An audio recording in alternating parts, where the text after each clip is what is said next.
Hey. Hi, everybody. Just doing a little audio check. We're good. So are you trying to control and execute on everything? And wow, we know how that's working for you. Well, I hope to share some do's and don'ts today about delegating to your employees and to your virtual staff, as well as some strategies on empowerment which can hasten the delegation, make it easier, and really more sustainable. So, does this look like you? And it has for me in the past. Well, it kind of reminds me of when I was on a project at Anheuser-Busch. There was an engineer that was working as part of my team, and he says, oh man, I started the day with 10 things on my list. I accomplished all those, but I had 12 at the end of the day. I just can't keep up. It's amazing how that will happen to you. It eats you alive if you're not trying to delegate in some way. This picture represents something that happened to me at American Airlines. I had a staff of 40 engineers working for me, and my secretary set up colored folders. So blue meant that I had to sign something, green was read, and there was red, which I had to do something on right away. I'd put those in my briefcase at the end of the day, and when I went home, I'd open it up to see what kind of tasks I had. Well, one day, I looked at my briefcase. They were all red folders. I had priority paralysis. And I just laughed and I thought, oh my goodness, my life is out of control. So I learned a lot in the corporate world when I worked with these particular companies. And I took all of those lessons learned and put them into helping me build Alliance to be successful. As an example, at John Deere, at the age of 28, I headed up all the North American factories for a couple cost reduction programs. So I learned strategic planning and getting the factory people involved in helping me establish this strategic plan to save millions for John Deere. It was on the cutting edge of just-in-time and that total quality management movement. At Reuters, I was getting 150 emails a day. I could not keep up. So I read the book by Ken Blanchard called The 1 Minute Manager. And that helped me identify what things I had some control over and could do and let go of the rest. Because I was adamant trying to look at every one of these 150 a day, and at the end of the day I had 200 to look at tomorrow, and then it just kept adding up. Well, some of them I didn't need to review, so I learned how to let them go. At American Airlines, I just couldn't keep up with everything that was going on. So again, I took all these lessons learned and built them into how I could successfully grow Alliance Technologies as an entrepreneur instead of the corporate world. So I actually wrote this book, Corporate to Entrepreneur.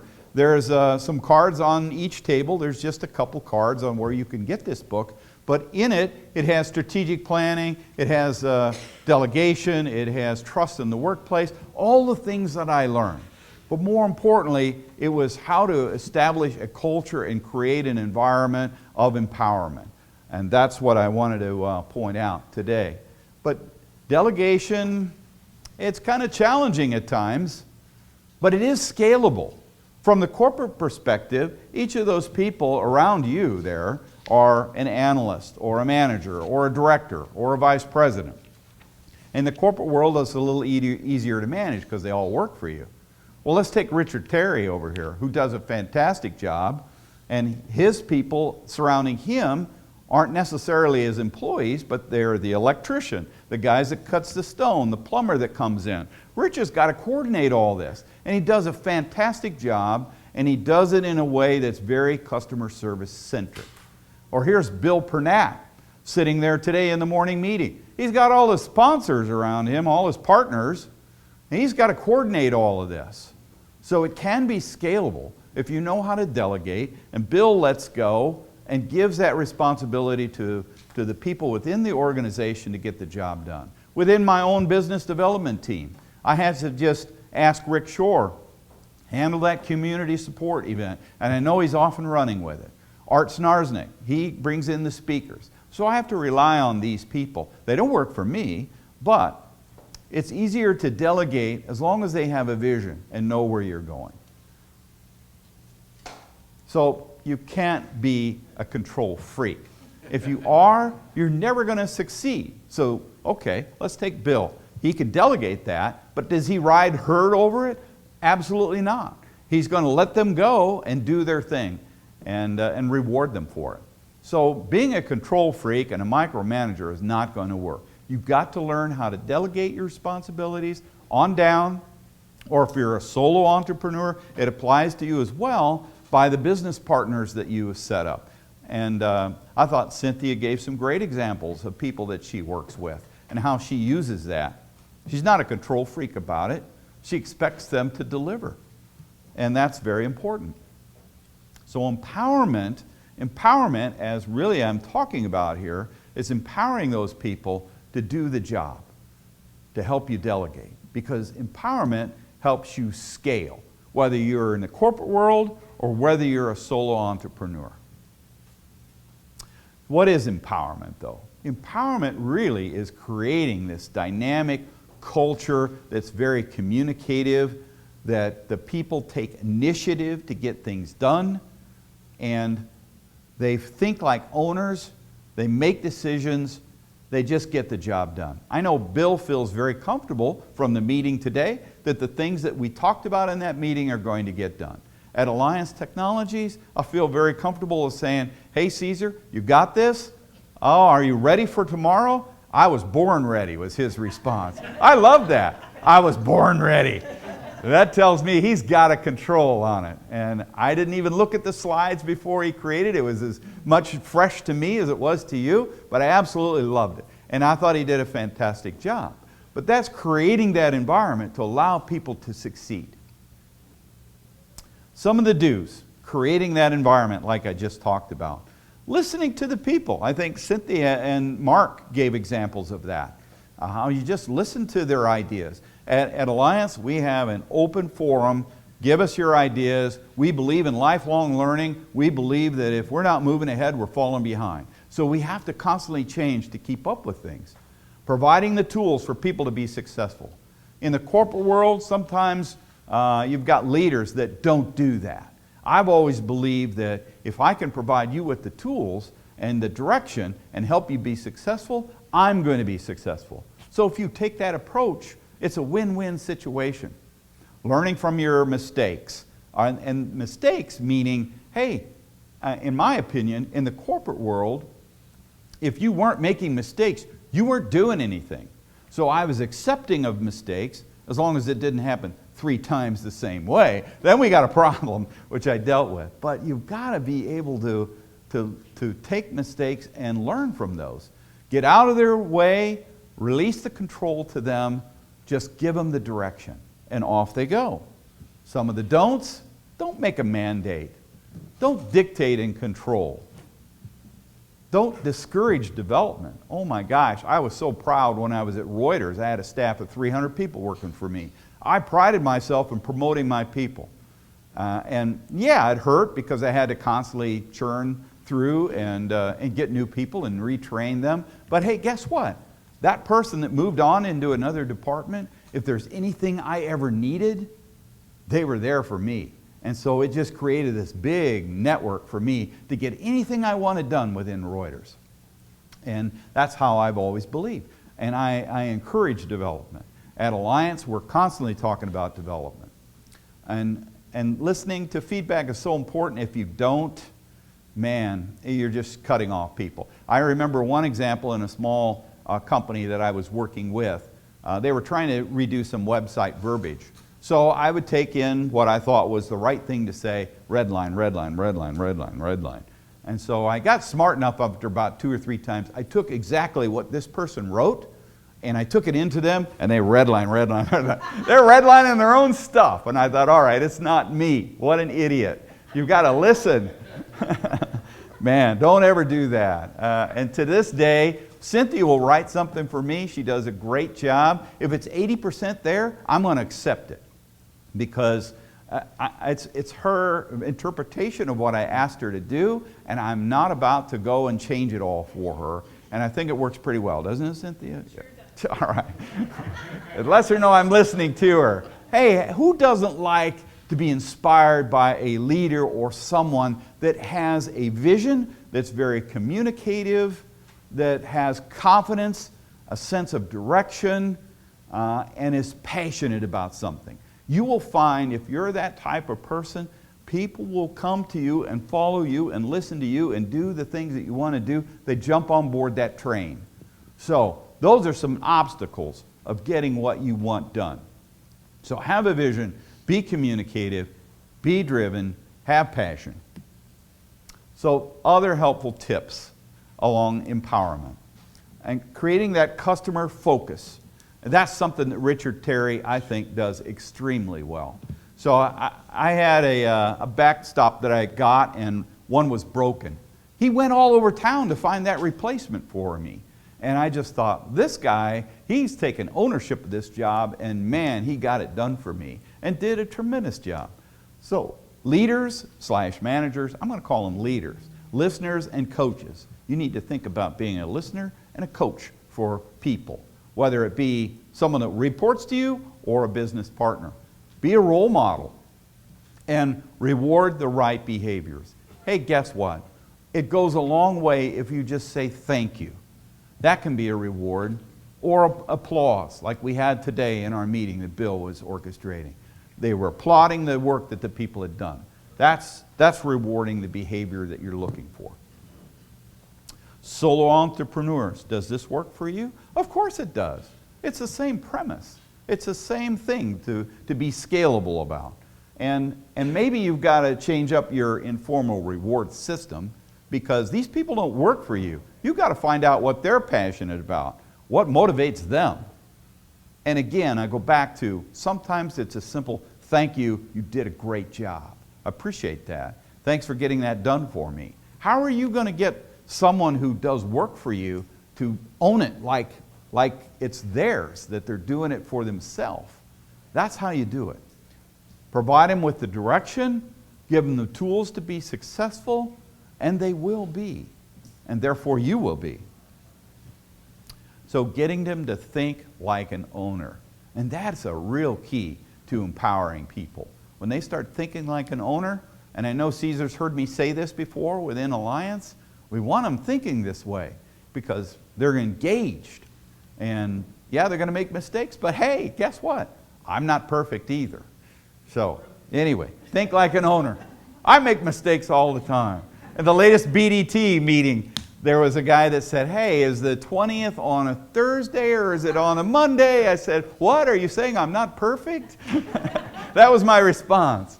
And instead of, yeah, thanks, I'll correct that. Thanks for making me feel like an idiot. All right, everybody's heard about the Ritz-Carlton, haven't you? Talk about people that think like owners. Malcolm Baldrige, National Quality Award winner.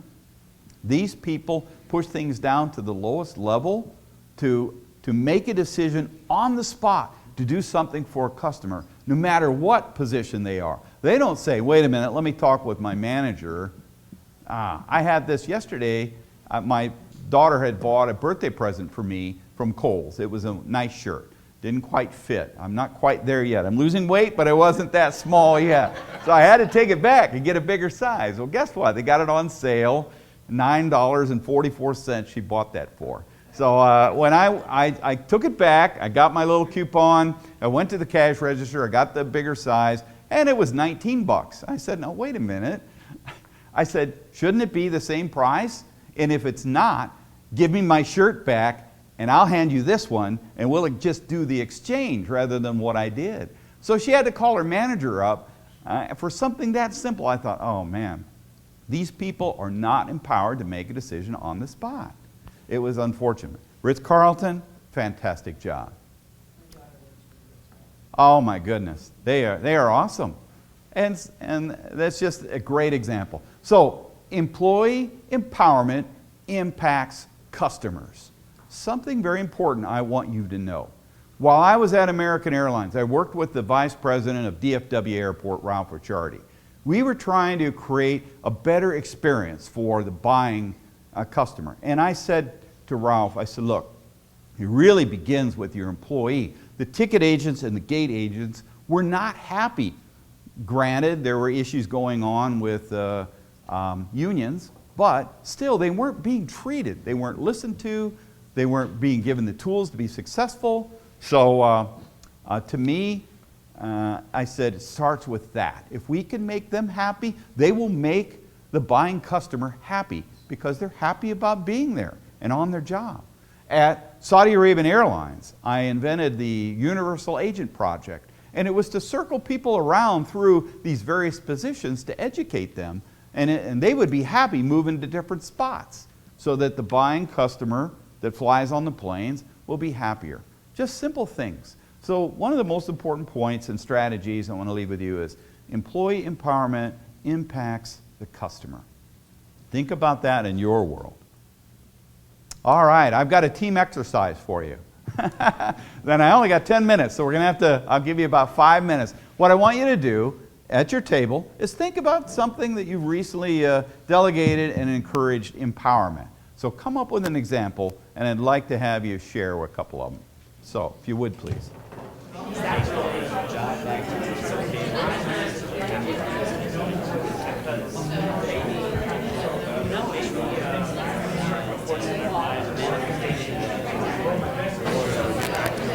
All right, everybody, if I could redirect you up here. I'd love to hear from somebody that wants to share an example that the table came up with. Do we have someone that wants to volunteer? Raise your hand, or I'll call on John Gross. Oh, here we go, Lori. All right, so about 1.5 years ago, I completely changed kind of the structure of my company in that all of my staff is empowered to do what's right for the customer and for our business, and it greatly increased customer satisfaction. It increased employee satisfaction. It made me stop being the bottleneck for a lot of things because I felt I had to review it, I had to check it, I had to make the decision, and the company did not fall apart. It grew. So, it was very difficult, and it started years ago when I hired my first, employee, just delegating a task, and that was very, very difficult. It took me a long time, and it took the help of Kathy Sexton and others to learn to let go. But this last 1.5 years, and I've been in business 11 years now, but this last 1.5 years has been the best it's ever been, and it's because they're empowered and they're thinking like owners. So awesome. I fully That's believe awesome. in it. Wow, great testimonial. There you go. Who else has one to share? Tom.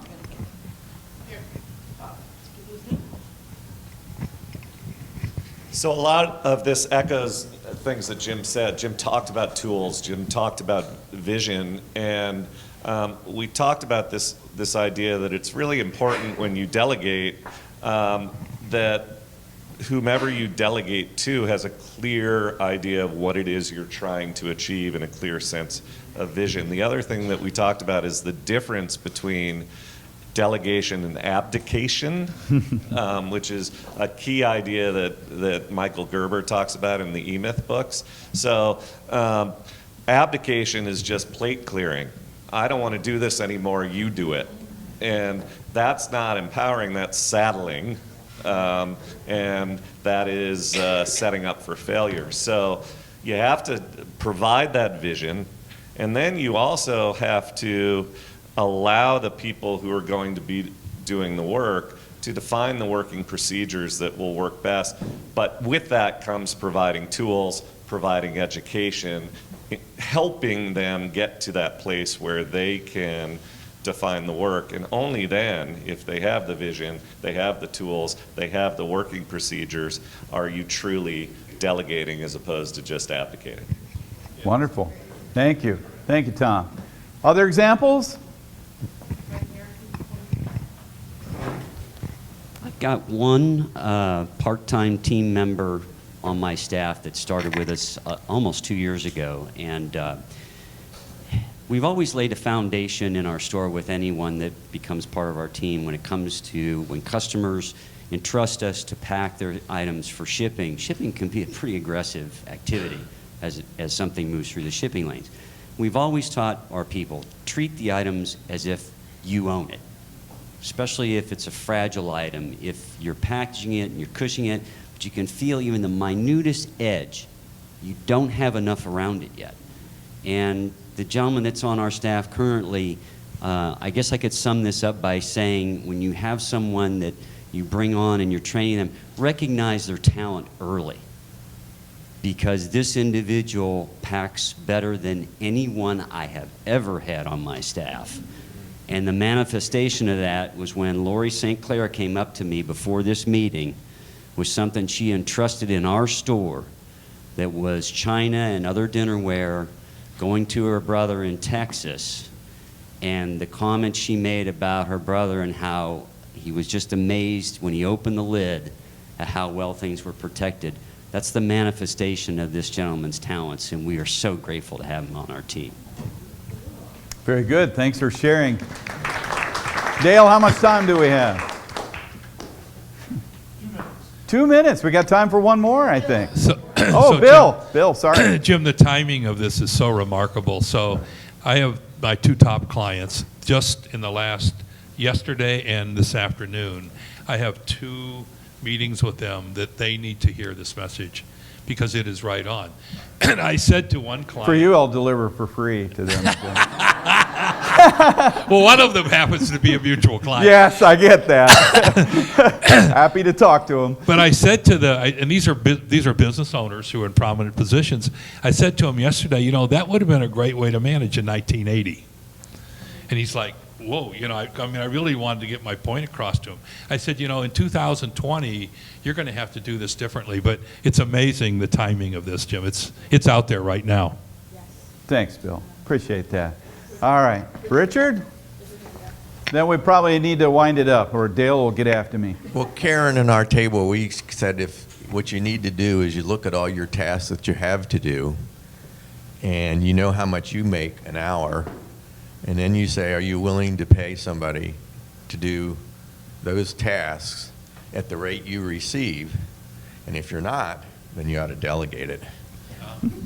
Perfect. All right. Hey, to wind it up, I've shared some do's and don'ts about delegating and empowerment. And hey, just keep in mind, it works if you're in the corporate world. It works if you're a solo entrepreneur. The principles are very much the same. It's just a little tweak on what is going to motivate those people that work with you to deliver with the customer expectation in mind.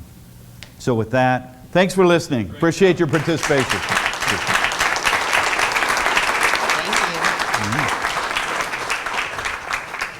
Great message, Jim.